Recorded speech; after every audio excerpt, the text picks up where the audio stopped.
بسم اللہ الرحمن الرحیم۔ ختم نبوت کا دروس کا سلسلہ چل رہا ہے۔ آج آپ حضرات کے سامنے قادیانی کی چند جھوٹی باتیں اور جھوٹے ہیلے اور اپنے دعوے نبوت کو سچا ثابت کرنے کے سلسلے میں جو کچھ اس نے ہاتھ پیر مارے ہیں اس کا ہلکا سا ذکر ہے۔ قادیانی کہا کرتا تھا کہ میری فلاں بات سچی ہو گئی، مجھے فلاں دنیاوی نعمت مل گئی، میرے مرید بڑھ گئے۔ اگر میں جھوٹا ہوتا، کافر ہوتا تو مجھے نعمتیں نہ ملتی۔ ہم کہتے ہیں کہ قادیانی کا یہ معیار بالکل باطل ہے۔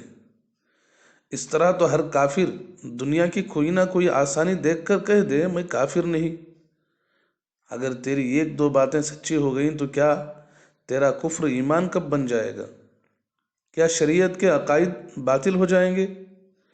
دنیاوی سہولتیں اور نعمتیں اللہ کی طرف سے آزمائش ہیں، حق کا معیار نہیں ہے کہ جس کے پاس اچھی گاڑیاں ہوں، بڑے بڑے بنگلے ہوں، بہت زیادہ پیسوں کی بھرمار ہو تو کیا وہ آدمی حق والا ہو جائے گا؟ آج دنیا ہمارے سامنے معیار نہیں ہے۔ قادیانی پر کفر کا فتویٰ لگا تو کہتا ہے میں اس کا جواب آسمانی نشانوں سے دیتا ہوں۔ وہ اس طرح کی ایک انجمن بنائی جائے جس میں مرزا قادیانی اور اس کے مخالف ایسی تحریریں بھیجیں جن میں مستقبل کے بارے میں بشارات اور پیشن گوئیاں ہوں۔ پھر سال کے بعد وہ انجمن ان کے نتائج کا موازنہ کرے، جس کی پیشن گوئیاں زیادہ سچ نکلیں اس کو مومن کامل تصور کیا جائے۔ ایک تجویز تو یہ تھی۔ دوسری تجویز یہ پیش کی کہ وہی کمیٹی مختلف مذاہب کے اہل حاجات اور مختلف مصائب میں مبتلا لوگ، مثلا کوڑھی، اندھے یا پھانسی کی سزا پانے والوں کو جمع کرے، پھر ان کے دو فریق بنا کر مرزا قادیانی اور اس کے مخالف علماء میں ان کو تقسیم کر دے۔ جس فریق کے حصے میں جو اہل مصائب آئیں وہ 1 ماہ تک اس کے لیے دعا کرتا رہے۔ پھر جس فریق کی دعا سے کثرت سے لوگ اچھے ہوں وہ مومن کامل تصور کیا جائے۔ قادیانی جب اپنے آسمانی فیصلے کے اشتہار چھپوا چکا تو قادیان میں ایک جلسہ منعقد کیا اور اپنے بڑے بڑے مریدوں کو بلا کر یہ اشتہار سنایا کہ دیکھو میں نے یہ اشتہار چھپوایا ہے اور میں ایسا کرنے جا رہا ہوں، اور اس کے ذریعے ان سے بہت سا روپیہ بھی وصول کیا۔ جب مریدوں نے اس آسمانی فیصلے کی تحسین کی تو مرزا کا غم کچھ کم ہوا، لیکن وہ نہیں کر پایا جس کا اس نے وعدہ کیا تھا اور جس کا اس نے فیصلہ سنایا تھا۔ بہرحال قادیانی کا یہ معیار سرے سے باطل ہے۔ جب اس کے عقائد سرے سے باطل ہیں تو اس کا حل صرف سچی توبہ ہے۔ ایسے حیلوں سے کفر اسلام نہیں بن جاتا۔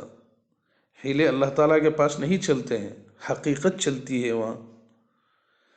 آگے چند عبارتیں آپ حضرات کی خدمت میں پیش ہیں، جن عبارتوں میں قادیانی یا اس کے ماننے والے لوگوں نے قادیانی کو نبی نہ ماننے والوں پر کیا کیا جملے کسے ہیں۔ قادیانی نے اپنے نہ ماننے والوں کے لیے اخلاق سے گرے ہوئے بہت گھٹیا الفاظ استعمال کیا تھا۔ چنانچہ وہ وفات مسیح پر اپنی تالیفات کا ذکر کرنے کے بعد نہ ماننے والوں کے بارے میں کہتا ہے کہ ذریت البغایا، کنجریوں کے اولاد ہیں جو مجھے نہیں مانتے۔ روحانی خزائن جلد نمبر 5 صفحہ نمبر 547۔ ایک جگہ لکھتا ہے جو شخص تیری پیروی نہیں کرے گا اور تیری بیعت میں داخل نہیں ہوگا اور تیرا مخالف رہے گا وہ خدا اور رسول کی نافرمانی کرنے والا اور جہنمی ہے۔ تذکرہ صفحہ نمبر 342۔ اپنے نہ ماننے والے مردوں کو خنزیر اور ان کے عورتوں کو کتیاں کہا۔ استغفر اللہ۔ نجم الہدا صفحہ نمبر 53۔ ذیل میں مرزا کے بیٹوں کی چند عبارتیں پیش کی جا رہی ہیں۔ کل مسلمان جو حضرت مسیح موعود کی بیعت میں شامل نہیں ہوئے، خواہ انہوں نے حضرت مسیح موعود کا نام بھی نہیں سنا، وہ کافر اور دائرہ اسلام سے خارج ہیں۔ آئینہ صداقت از مرزا محمود صفحہ نمبر 25۔ ایک اور جگہ لکھتا ہے جو شخص اپنی لڑکی کا رشتہ غیر احمدی لڑکے کو دیتا ہے میرے نزدیک وہ احمدی نہیں، ایسی شادی میں شریک ہونا بھی جائز نہیں۔ ڈائری میاں محمود احمد، قادیان، الفضل قادیان پرچہ ہے 23 مئی کا 1921 کا ہے۔